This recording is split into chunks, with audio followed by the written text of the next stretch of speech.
Pelajaran yang keenam ya, aset yang paling berharga itu bukan uang, bukan properti, bukan sesuatu yang didapatkan. Tapi aset paling berharga itu diri kalian sendiri. Aset yang paling berharga itu sering nggak punya angka di laporan keuangan. Contoh, kayak gue pribadi sekarang ya, mungkin kalian bisa lihat di luar sana, gue punya uang puluhan miliar, ya cenderung bisa net worth gue ada ratusan gitu ya. Gue punya mobil, gue punya jam tangan, gue punya aset, gue punya banyak banget gitu ya, Bitcoin dan sebagainya. Itu kan bentuk dari aset. Tapi menurut gue, aset ini itu adalah aset yang paling murah yang lu bisa punya. Ketika kita ngomong gue punya audience gitu ya, gue punya network yang kuat, gue punya skill, gue punya kepala gitu ya, gue punya tim bahkan ya. Ini aset yang lebih mahal. Jadi urutannya itu aset ya, jadi kayak uang gitu ya, saham, kripto, terus ya mobil, jam tangan, semuanya bentuk itu gitu ya.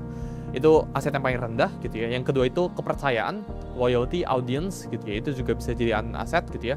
Human labor ini yang paling atas ya, level paling tinggi gitu. Karena ketika lu punya resource allocation, human labor, ya lu punya orang-orang terdekat lu yang bisa ngelakuin apapun itu, orang-orang lu yang A+ kita ngomong, orang-orang yang hebat, maka ini aset terbaik lu. Jadi aset itu nggak melulu tentang uang, itu yang gue pelajarin di umur ke-19. Aset itu bisa bentuk itu lain, bisa bentuk dalam orang, bisa bentuk dalam ilmu kepala lu itu aset gitu ya.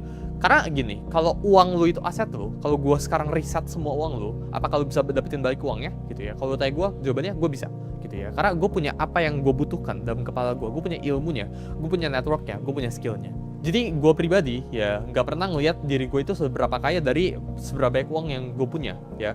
Karena menurut gue uang itu merupakan lagging indicator. Berapapun uang yang gue hasilkan detik ini, sekarang gitu ya, hari ini atau bulan ini gitu ya, itu tidak gara-gara gue bekerja hari ini. Itu gara-gara 3 tahun yang lalu ada Suli yang lagi kerja di kamarnya, terus dia bekerja untuk membuild atau belajar skill baru yang gue sekarang itu bisa pakai. Gue sekarang bisa public speaking, gue sekarang bisa trading gitu ya. Itu bukan gara-gara hari ini gue bekerja, tapi gara-gara 1, 2 tahun, 3 tahun lalu gitu ya. Itu gue pelajarin sesuatu. Jadi uang itu adalah lagging indicator. Aset yang kalian punya itu skill.